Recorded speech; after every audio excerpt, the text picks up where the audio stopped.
Delivering lessons and the selection and utilization of various teaching aids enables the learner to gain competence in determining and preparing instructional materials that are appropriate to the learning content. These teaching aids may come in various forms, non-digital and digital. Non-digital teaching aids will always find their significance in the teaching and learning process. However, in this new media age, learners' engagement and success in learning can be increased by integrating digital teaching aids.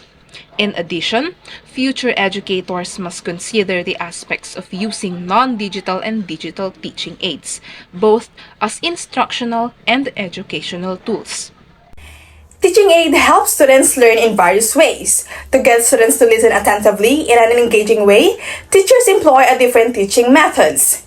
Typical instructional materials include textbooks, charts, posters, globes, and blackboards. But as technology has advanced, so too have teaching aids. In fact, there are now different types of teaching aids available, including audio, visual, mechanical, audiovisual, and more. Teachers make use of various types of teaching methods to evaluate the process of teaching in an easier way. Teaching aids can even make difficult subjects look easier. The following are the importance of teaching aids. First, they increase students' participation in class. Second, they make the topic more relatable to students and arouse interest in the subject of discussion. Third, teaching aids ease the teaching process for educators. Fourth, they support lessons and encourage learning. Fifth, it explains concepts and illustrates meanings. 6. It facilitates teachers' works by promoting conversations in groups. 7. Teaching aids saves time and effort. And lastly, they also encourage students to make use of their five senses. These are the characteristics of good teaching aids. First, an effective teaching aid must align with the teacher's objectives. Second, teaching aids must be effectively simplifying the learning process for students. And third, they must promote collaboration among students. And lastly, they must be clear, user-friendly for both students and teachers, and relative. In elementary classrooms, teachers employ a range of visual aids to enhance learning. Bar graph and pie charts on whiteboards make mathematics tangible, while maps and globes aid geography comprehension. Diagrams clarify scientific processes, and hand-drawn illustrations support literature and history lessons. Flashcards with images reinforce vocabulary, and educational posters serve as visual reminders. Interactive whiteboards engage students collaboratively, and photographs provide real-world examples. PowerPoint presentation with visual support lessons, while color-coded system and graphic organizers organize information. Real-world objects and simple 3D models offers tangible examples, and drawing on the board adds clarity. Document cameras project clear images, ensuring all students have detailed view of materials, fostering a dynamic and effective elementary education experiences. We have two different kinds of teaching aids. First is non-digital teaching aids. Non-digital teaching aids are any material used by teacher to support learning that do not require the use of electronic devices or digital technology. These aids are often physical objects or tangible materials that can be manipulated, observed, or interacted with directly by students. So for example, real objects and materials. These include specimens, models, artifacts, charts, maps, globes, puzzles, and manipulatives. They allow students to interact with real-world objects, fostering hands-on learning and deeper understanding. Next, we have blackboards and whiteboards. These classic tools provide a platform for writing, drawing, and presenting information visually. So they encourage student participation and brainstorming and can be used for individual and group activities. Next, we have flashcards and posters. These visual aids present key information in a concise and organized manner, and they serve as learning aids for memorization, vocabulary, building, and quick review. Next, we have games and puzzles. And these playful activities can spark curiosity, engage different learning styles, and reinforce learning in a fun and interactive way. Next, we have role playing and simulation. These activities allow students to explore different scenarios and perspectives, develop critical thinking skills, and apply their knowledge to real world situations. What are the uses of non digital teaching aids? It provides concrete representation of abstract concepts. Next, we have engage multiple senses for deeper understanding. Next is promote hands-on learning and active participation. Next, we have support visual learners and kinesthetic learners. Next, we have facilitate differentiation based on individual learning styles. And last, we have to create a dynamic and interactive learning environment. Another teaching aid is digital teaching aids. And digital teaching aids are any materials used by teachers to support learning that require the use of electronic devices and digital technologies. And these aids harness the powers of computers, tablets, smartphones, and the internet to deliver interactive and engaging learning experiences. So, for examples, we have interactive whiteboards and projectors. These tools allow for dynamic presentation, incorporating multimedia content like images, videos, and animation.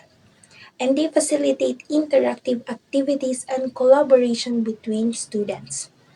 Next, we have educational softwares and apps. These diverse tools offer engaging learning experiences through simulations, games, quizzes, and interactive exercises. And they also provide personalized learning pathways and cater to diverse learning styles. So next we have online resources and databases. And these platforms offer access to a vast amount of information, including articles, videos, ebooks, and research papers. They also encourage independent learning and research skill. So next we have communication and collaboration tools. These platforms like video conferencing softwares and online forums enable real-time communication and collaboration between students and teachers regardless of physical location. And next we have Learning Management System or the LMS. And these platforms provide a centralized hub for organizing learning materials, assigning tasks, tracking progress, and facilitating communication between teachers and students. So what are the uses of digital teaching aids? First is we have enhanced visual and auditory presentation. Second, offer interactive and engaging learning experiences. Third, provide personalized and learning pathways and differentiated instruction. So, next we have facilitate collaboration and communication beyond the classroom. Next is allow for multimedia integration and access to diverse resources. Next is we have promote independent learning and research skills. So both non-digital and digital teaching aids play crucial roles in creating effective and engaging learning experiences. So the ideal approach involves utilizing a combination of both, strategically chosen to complement the learning objectives and cater to the needs of the students. Digital teaching aids help students in terms of accessibility, convenience, customization, and multimedia resources. They can enhance students' engagement and facilitate personalized learning experiences. However, they also have weaknesses in terms of potential distractions, limited access, and the ability to provide hands-on experiences. To create a well-rounded learning environment, it is important to strike a balance between digital and traditional teaching aids, taking into consideration the individual needs and preferences of students. Strengths and weaknesses of non-digital teaching aids and how it's being used in learning and teaching. Non-digital learning materials, it is not related to computers, the internet, or other digital technologies. Non-digital learning resources are still apparent in literacy classes today, such as handouts, which can be provided to students or learners with data and facts. So now, let's talk about the strengths of non-digital teaching aids. The teacher can make use of her own creativity and she will able to apply her concept. Moreover, it is much more engaging since the learner can hold the materials which they can see, touch, and even play with it, which is a very purposive experience, and most importantly, the learners are not exposed from any harmful radiation coming from the life of the computer, cell phones, or any digital materials. However, there are also potential weaknesses of non-digital teaching aids. First is the cost. Quality materials take time to produce and adequate staff time as well as resources need to be allocated. Second is the quality.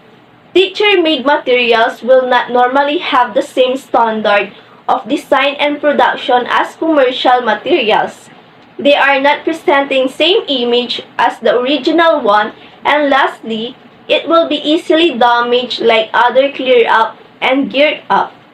To sum it up, non-digital learning material can help us present our topic in the class smoothly engaging and more interactive and have a lot of fun. Selecting appropriate teaching aids in the classroom is crucial as they enhance the learning experience by making concept more tangible and engaging. Visual aids, for example, help in better comprehensions, retentions, and overall understanding of the subject matter. Additionally, using varied teaching aids caters to diverse learning styles and making the educational process more exclusive and effective.